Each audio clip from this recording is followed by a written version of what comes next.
Hey, it's me again with my blog. My blog. Yes, the blog, the blogster. The blog is upon you. Prepare yourself for a blogging you've never received before. Brace yourself for the blogness of the blog, which is now going to be blogged your way in a blog-like fashion. Yes, this is it. Yeah. Ooh. Right, nothing much to say really. Watching Mindhunter on Netflix is not bad. Quite a good program there. Quite enjoyable, interesting. It's about like the early days of behavioural sciences kind of thing in the FBI and like a profiling of criminals, that kind of thing. Yes, this is quite interesting. But I believe it's probably based on true events. I'm not too sure. It doesn't actually specify that, but it looks like it has the look and the feel and like probably the historical accuracy of what you'd imagine would be, yeah, the real thing that happened. But yeah, I'm not too sure. Anyway, perhaps it's just slimly based. I don't blinking know. Just watch it if you want to watch it. Don't watch it if you don't want to watch it. Is it really? Right, yeah, I've got all my show notes ready for tomorrow's show. My High Speed Hangover podcast is coming tomorrow. Coming at you like a podcast. Like this blog's coming at you, but more musically orientated and less me poking fingers at the screen orientated, which is what this blog is at the moment, because I'm just doing things randomly like I always do. Right, but yes, let me just do the things I normally do on this blog, which starts off with history. History on this day. Ah, here we go. I wondered about this earlier on, actually. Now I know the answer. On the 14th of October in the year 1066, William, Duke of Normandy, defeats and kills Harold II of England at the Battle of Hastings. So there we go. Now we know when that date was. I knew it was in 1066. I've always known it was in 1066, but I've never known what day it was. Now I know. It's the 14th of October. Will I remember it? Probably not.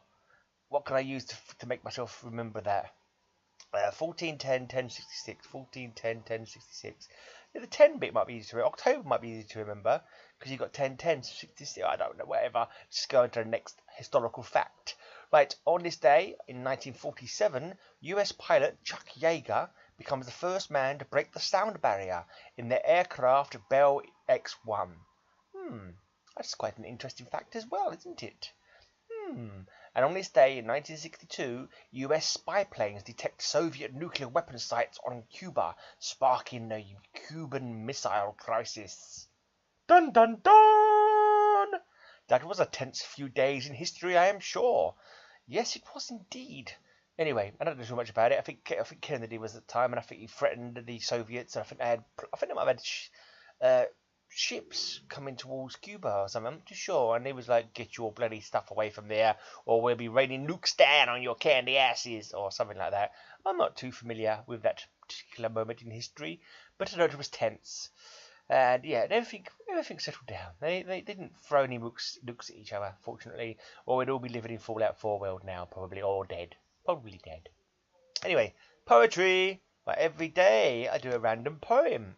Yes, I do. If you're the first time coming here, you're probably thinking to yourself, why on earth does he do a poem? Who gives a toss about poetry? That may well be what you're thinking. But yes, I don't know. I do poems. I'm not exactly massive into poetry myself. It's just something to do. It's a thing. And maybe me doing this thing will open your mind up to the beauty of poetry and the spoken word.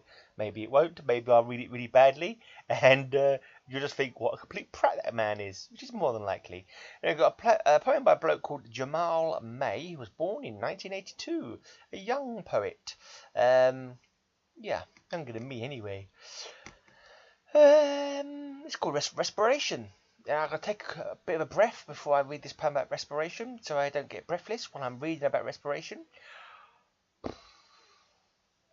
A lot of it lives in the trachea, you know, but not so much that you won't need more muscle. The diaphragm, a fist clenching at the bottom. Inhale. So many of us are breathless, you know, like me, kneeling to collect the pottery shards of a houseplant my elbow has nudged into oblivion.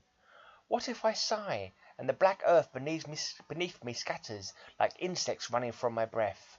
Am I a god then? Am I insane because I worry about the disassembling of earth regularly?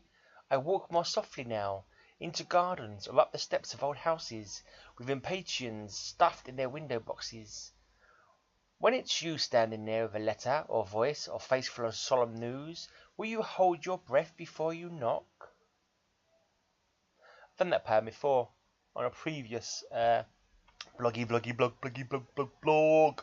Because I just click random on this Poetry Out Loud website. And yes, I've repeated that one. I didn't read it any better than I did last time, or understand it any better than I did before. But, yes, I don't know poems, eh? Poof, you got to understand them, have you? You can try and understand them if you like. I think that's the reason behind poetry. To appreciate poetry, you have to try and understand what the poet is trying to say. Or you can just read it and then go and say, I'll be back tomorrow with another blog for tomorrow. I will be back with another blog tomorrow. I just said it now. Yeah, I'll repeat myself. Because, yeah, that's what I do sometimes. I'm going to finish off by saying creosote.